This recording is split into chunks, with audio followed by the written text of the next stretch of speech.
धरती पर बुलडोजर बाबा पधार रहे हैं विधानसभा 75 में। देख लीजिए बीजेपी समर्थन इसमें काफी भीड़ है दोस्तों, देखिए काफी भीड़। देखिए बुलडोजर बाबा को देखने के लिए माननीय विधायक और सहरसा विधानसभा के प्रत्याशी डॉक्टर आलोक रंजन जी माननीय योगी आदित्यनाथ महाराज जी का स्वागत किए जा रहे हैं। डॉक्टर आलोक रंजन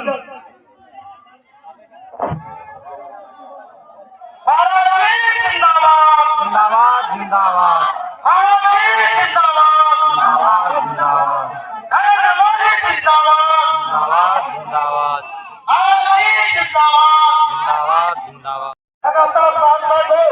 अभी एयरपोर्ट की घोषणा हो, एयरपोर्ट के लिए MOU हो गया, बिहार सरकार की तरफ से राशि दे दी गई।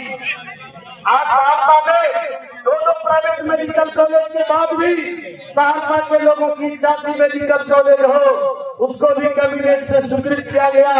रहने के लिए 137 करोड़ रुपया देकर टेंडर फाइनल होता है और स्टेडियम के लिए सेंटर ऑपरेटर बनाने के लिए 58 करोड़ की राशि दी गई।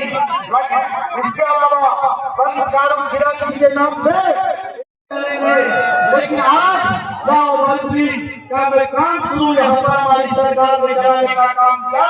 ये हमारी सरकार की गलती है मित्रों। इसके बयान तमाम लोगों से हम ज्यादा समय नहीं लेंगे, बाहर से हमारे भी उपस्थित है, हम आपसे वचन सुनेंगे।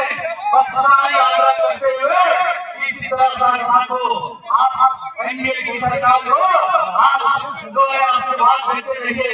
मुझे से साधारण जनता को आपने कहा इज्जत क्या है, सम्मान क्या है, आगे भी आप दीजिए। हमने संकल्प लिया है इस बार सर्वश्रेष्ठ भारत का दावा हमने किया है। 2 साल के बाद जब सहरसा राज्य में सर्वश्रेष्ठ भारत का लाएगा, ये हम आपको वादा करते हैं। इसी के साथ आप तमाम लोगों को हम प्रणाम करते हुए अपने बारे को ध्यान देते हैं। महाराज जी हमारे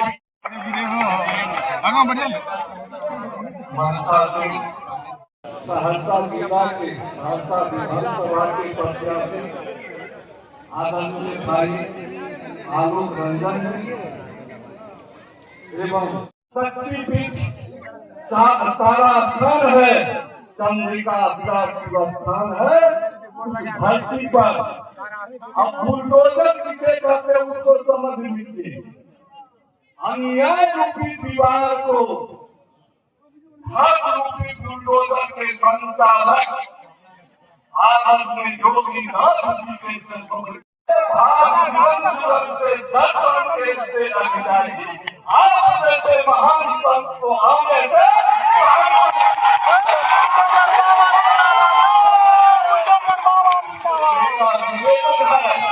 अन्याय रूपी जो दीवार खड़ा है करके आपने संचालन भविष्यवाणी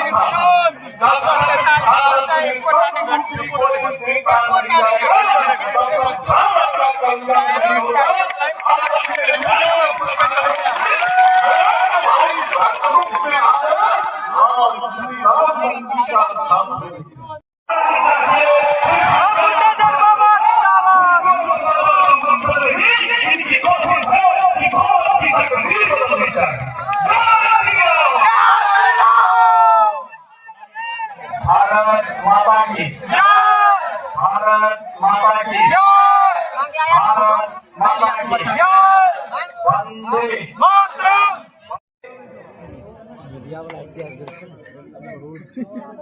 सहरसा की महापौर श्रीमती बेन प्रिया जी, जिलाध्यक्ष बीजेपी श्री साजन शर्मा जी, जदयू के जिलाध्यक्ष श्री चंद्रदेव मुखिया जी, अभय गिरी जी, सुरेंद्र यादव जी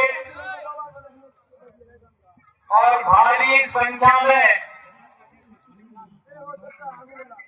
सहरसा की इस धरती में उपस्थित इस मिथिला क्षेत्र से जुड़े हुए मेरे सभी उपस्थित बहन और भाइयों, आज मुझे मां जानकी की इस पावन धरा में आप सबसे चुनावी सभा के बहाने ही नामांकन सभा में आने का अवसर प्राप्त हुआ है।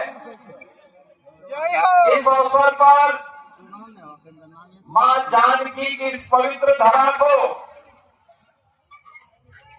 भगवान बुद्ध की ज्ञान भूमि,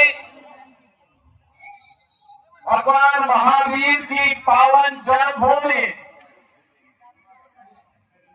विद्यापति की जन्मभूमि और चंद्रगुप्त मौर्य की इस पावन भूमि बिहार की पावन धरा को, इसने डॉक्टर राजेंद्र प्रसाद जी को,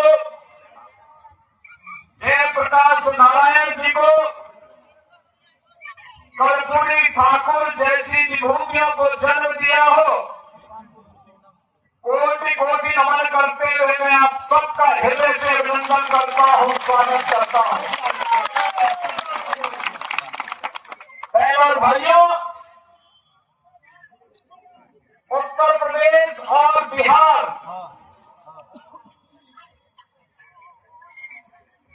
ये केवल राम और मां जानकी के मिलन की ही भूमि नहीं है, ये हम सबकी एक साझी विरासत, साझी संस्कृति,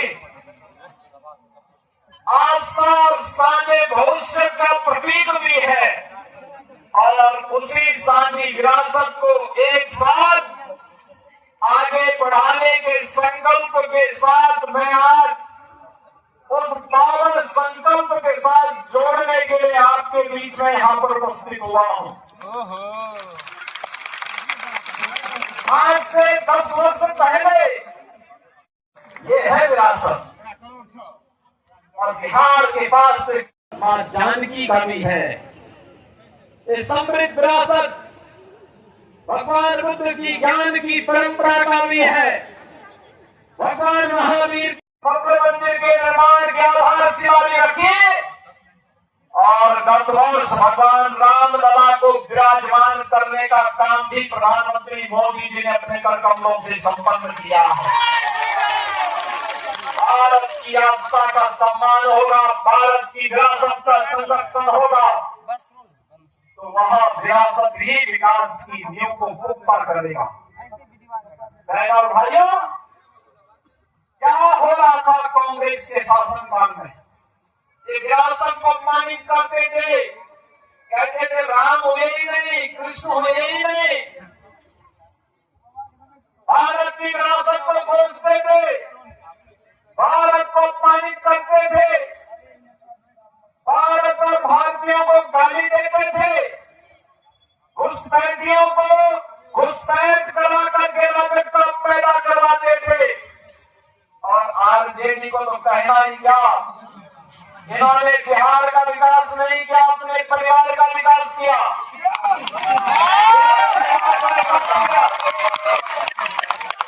मोदी जी कहते हैं कि 140 करोड़ का भारत मेरा परिवार है, और लालू जी कहते हैं कि राबड़ी देवी का ही परिवार मेरा परिवार है।